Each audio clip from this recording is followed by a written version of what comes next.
Instructional Technology 711, Innovation, Change, and Organizational Structures. And today we're talking about your work as serving in the role as a consultant in the area of faculty development technology. I've got a guest speaker, Wendy Gibson, who runs the Innovations Lab here in the College of Education in Hawkins Hall 110.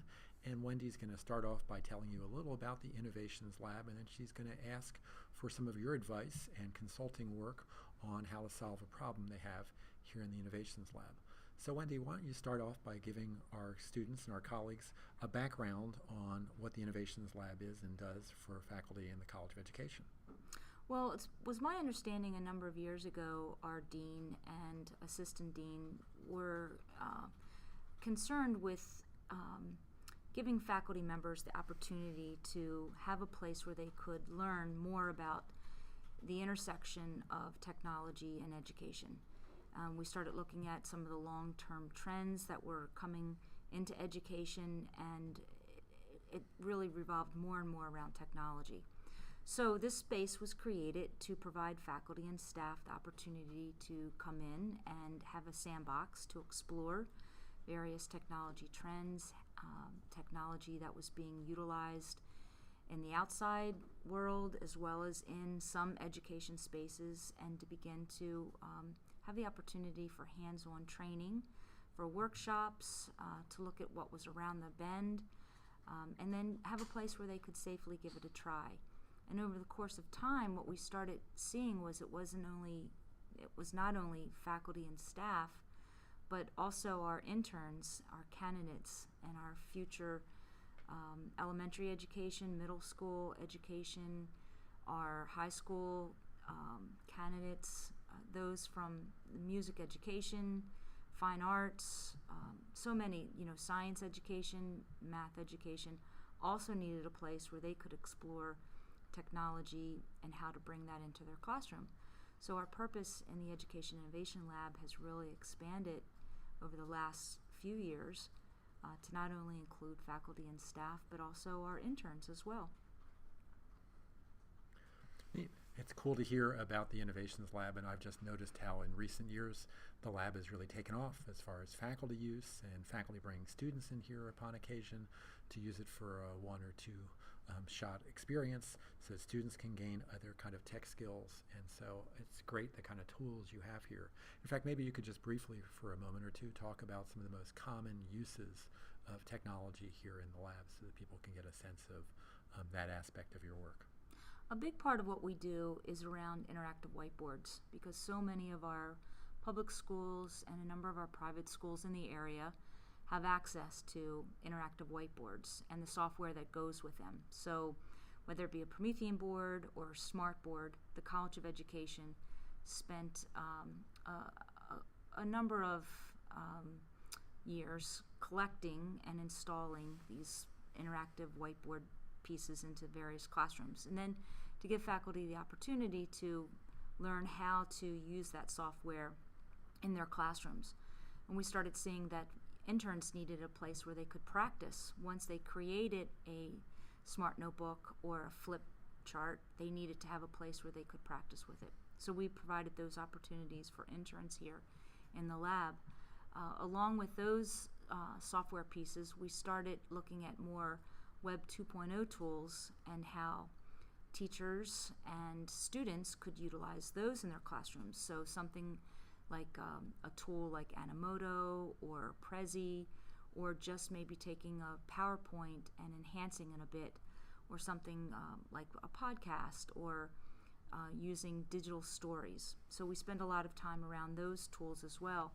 And then in the last year or so, we've really expanded our reach as we look forward to some of the trends that are occurring in mobile technologies. We've expanded our collection of tablets, where we started first with iPads, and then we got a different type of iPad, and then we collected a different platform around an Android platform using Nexus 7s. And then our recent acquisition was Surface Pro tablets, to give faculty, staff, and as well as our interns the opportunity to explore what a Windows 8.1 platform would look like. That's great. That's really exciting to hear the range of technology and work that you're doing with our faculty. So now I'm very excited to hear, because you haven't told me in advance, what the challenge is for today as far as what would you like advice about, and what can our doctoral students give you added information and consulting kind of ideas regarding as far as issues or things you'd like to do perhaps that are new here in the Innovations Lab. Well, as an educator, I'm always thinking about how do people learn best? What are some of the best ways that people can learn? And how can I best accomplish that as a teacher? So I started looking around, and in popular culture, whether it be business or just average people buying new things, we've entered into this world referred to as the Internet of Things. Whereas maybe if you bought a new washing machine or a dryer or a refrigerator, obviously those of us that have purchased televisions in the last couple of years have seen this adjustment to, boy, I can hook this up now to my Wi-Fi, and I can not only see when my wash is finished, but I can, see what the temperature is or how much longer it needs to be, and I can control all of that from an app. I might want to turn the lights on in my home or adjust the thermostat in my home through an app that's on my smartphone.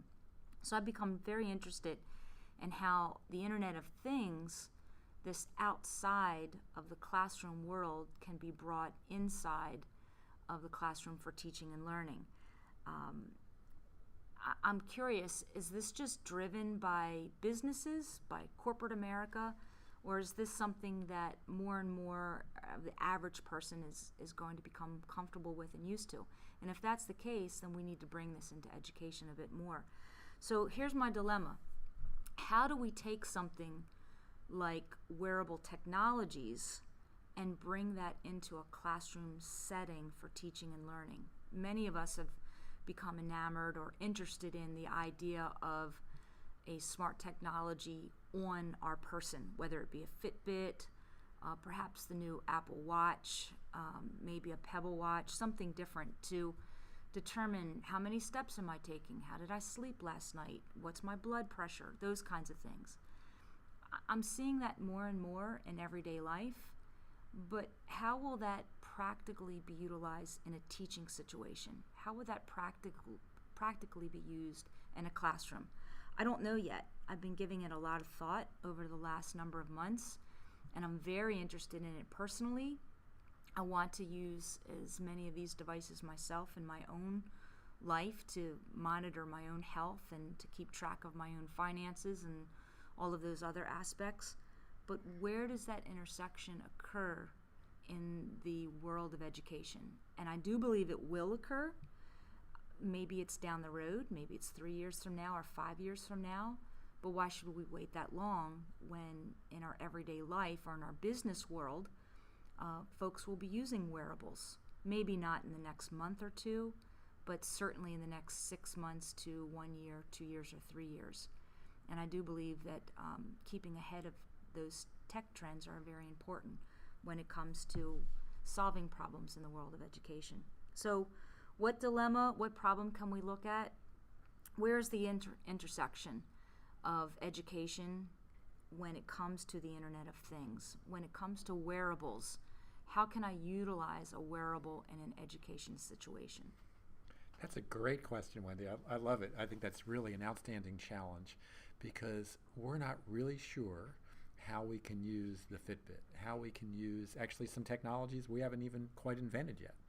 But for our students to think creatively about things that are connected to the internet, various tools, some of them that we know are education tools, and some of them we might not immediately think of as being education tools, but really could have an education application.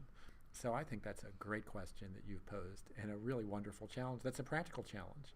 And I'm looking forward to, hearing how our students think about this in their consulting work with you, and then the answers we're able to give back to you. So look forward to hearing more from us. But I think you've summarized well exactly what we're looking for, which is a really neat challenge about using some of these new technologies that are connected to the internet and how they're applicable to education. So thanks.